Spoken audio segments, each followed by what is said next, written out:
பள்ளி மாணவர்கள் நிறையா டூ வீலர்லாம் எடுத்துகிட்டு வராங்க. 25,000 ஃபைன். யாருக்குன்னா அப்பாவுக்கு.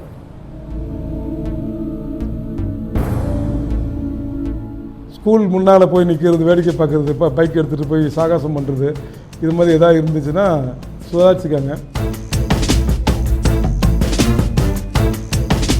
ரவுடித்தனம் தெரியும் என்னை பற்றி, ஒத்துக்க மாட்டேன், விடவும் மாட்டேன்.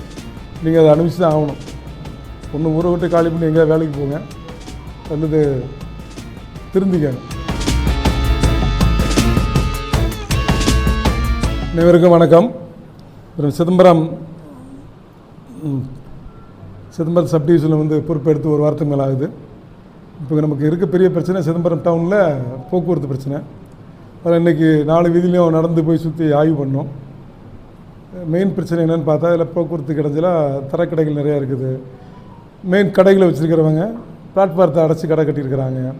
பெரிய பெரிய கடை வச்சுருக்கவங்க கூட முன்பக்கம் ஆக்கிரமிப்பு பண்ணி வேறு ஏதாவது பேனர் வைக்கிறது, அலங்கார விளைவு வைக்கிறது, இதெல்லாம் பண்ணி வச்சுட்ருக்காங்க. இதனாலே மக்கள் ரோட்டில் நடக்க வேண்டிய சூழ்நிலை ஆகுது. ரோட்டில் நடக்கிறதுனால டூ வீலர்லாம் சரியாக போக முடியாமல் இது பண்ணிகிட்ருக்கு, கஷ்டப்படுத்திட்டு இருக்காங்க. இது எல்லாத்தையும் எடுக்க சொல்லிட்டு வந்திருக்கிறேன். அவங்களுக்கு ஒரு வார்னிங்காக கொடுக்குறேன். அதை இல்லைன்னா சட்டப்படி என்ன வழக்கு பதிவு பண்ண முடியும், பதிவு பண்ணி நடவடிக்கை தீவிரமாக இருக்கும். அதுக்கு மேலே வருத்தப்படக்கூடாது. நீங்கள் ஃபாலோ பண்ணிக்கணும். அதேமாதிரி இந்த போக்குவரத்து விதிமீறல் நிறையா இருக்குது. ஆட்டோக்காரங்க 4 பக்கமும் 4 வீதியிலையும் ஆட்டோ ஸ்டாண்ட் இருக்குது. ஒன் வேயில் வரக்கூடாதுன்னா அந்த ஒன் வேயில் வந்துட்டுருக்குறாங்க. அதேமாதிரி கார்களும் சரி, 1-2 தெரியாமல் வராங்க, தெரியாமல் காரங்க போகுது.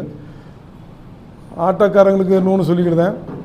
நீ ஆட்டோ, நான் இதுக்கு முன்னால் வேலை பார்த்துருக்கேன் 5-6 வருஷத்துக்கு முன்னால். இங்கே அப்போலாம் 4 ஆட்டோ இருக்கும் ஒரு ஸ்டாண்டில். மீதி ஆட்டோக்கள் எல்லாம் அவங்க தெருவுலேயோ ஊர்லேயே கொண்டு போட்டிருப்பாங்க. இந்த 4 ஆட்டோவும் சவாரி எடுத்துகிட்டு போயிட்டாங்கன்னா மிச்ச ஆட்டோக்கள் வரும். அதுமாரி பண்ணணும். நீங்கள் எல்லா ஆட்டோவையும் இங்கே தான் இருக்கணுங்கிற மாதிரி வச்சிங்கன்னா அது நல்லா இருக்காது. அதுமாரி ஆட்டோவுக்குள்ள பெர்மிட், லைசன்ஸு, இன்சூரன்ஸு எல்லாம் சரியாக வச்சுட்டு வண்டி ஓட்டுங்க. இல்லைன்னா ஆட்டோவை பறிமுதல் பண்ணுவோம். நீங்கள் ஒரு முறை சொல்லுவேன், அதுக்கப்புறம் பறிமுதல் பண்ணால் அப்புறம் நீங்கள் சிக்கல மாட்டுவீங்க. அதுக்கு கரெக்டாக பார்த்து கரெக்டாக ஆட்டோ ஓட்டுறதுக்கு பாருங்கள். அதேமாரி இந்த பள்ளி மாணவர்கள் நிறையா டூ வீலர்லாம் எடுத்துகிட்டு வராங்க. 18 வயசுக்குள்ள டூ வீலர் ஓட்டக்கூடாது. அவங்க வாங்கிறதுக்கும் அதிகாரம் கிடையாது. அப்பா அம்மா யார் பேர்லையாவது இருக்கும். ஏற்கனவே ஒரு வழக்கு பதிவு பண்ணேன். இப்போ 25,000 ஃபைன். யாருக்குன்னா அப்பாவுக்கு. பையனுக்கு போடுற ஃபைன் உண்டு. அவனோட லைஃப்பும் நாசம். வழக்கு பதிவு பண்ணுவோம். ஏற்கனவே எனக்கு தெரிஞ்சு ஒரு 2 வருஷத்துக்கு 3 வருஷத்துக்கு முன்னே ஒரு மேலே வீதியில் போன ஒரு வயசான அம்மாவை காலை ஒடிச்சு போட்டாங்க.